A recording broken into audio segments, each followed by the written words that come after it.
घने हरे भरे जंगल के बीच एक बहुत ही खूबसूरत जगह पर एक छोटी सी प्यारी झोपड़ी थी।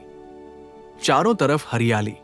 उसी झोपड़ी में एक सफेद बकरी अपने 7 नन्हे बच्चों के साथ खुशी खुशी रहती थी। सब मिलकर प्यार से रहते थे। एक दिन बकरी को जंगल में खाना लेने जाना था। जाने से पहले उसने बच्चों को समझाया, ध्यान रखना, जब तक मैं मीठी आवाज में ये न कहूं, दरवाजा खोलो बच्चों, मम्मी है आई। तब तक दरवाजा बिल्कुल मत खोलना, किसी भी अनजान के लिए नहीं। लेकिन उन्हें क्या पता था कि झाड़ियों के पीछे एक चालाक भेड़िया उनकी सारी बातें सुन रहा था। उसी समय टिम वहां से गुजर रहा था। उसने देखा कि भेड़िया छिपकर उनकी बात सुन रहा है। अचानक भेड़िए की नजर टिम पर पड़ गई। टिम घबरा गया और तुरंत वहां से भागा। वो दौड़ता हुआ झोपड़ी तक पहुंचा और हाफते हुए बोला, सुनो, एक बुरा भेड़िया तुम्हारी मां की और तुम्हारी सारी बातें सुन रहा था। सावधान रहना।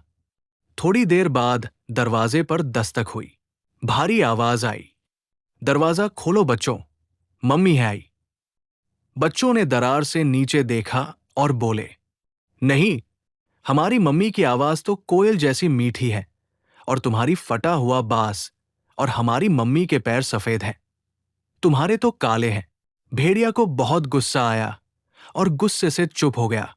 उसने अंदर घुसने की एक तरकीब निकाली। उसने दुकान से बहुत सारा शहद खाकर अपनी आवाज मीठी की। लेकिन भेड़िया जानता था बच्चे नहीं मानेंगे, वो फिर पहचान लेंगे। भेड़िया ने रास्ते में खरगोश को आटा ले जाते देखा। उसने खरगोश से आटा छीन अपने काले पैरों पर लगा लिया ताकि वे बकरी के पैरों की तरह सफेद दिखें।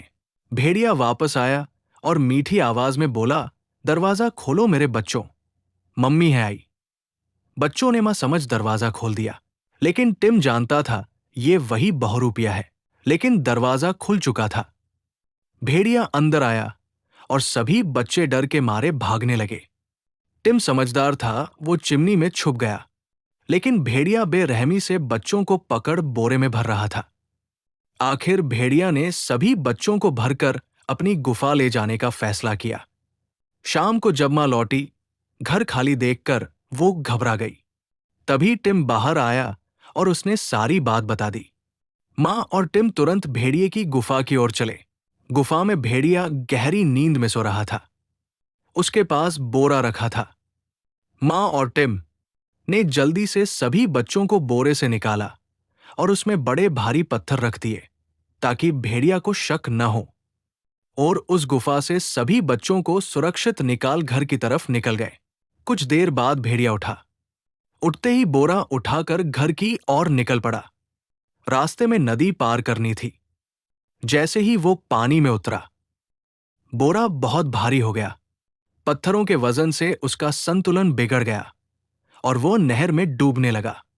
इस तरह भेड़िया अपने ही जाल में फंस गया। मां सभी बच्चों को लेकर घर सुरक्षित पहुंच गई। बाय दोस्तों, ऐसे ही मजेदार और एडवेंचर सफर मेरे साथ करने के लिए अभी चैनल को सब्सक्राइब करो और बेल आइकन दबाओ। बाय, मिलते हैं अगले एडवेंचर में।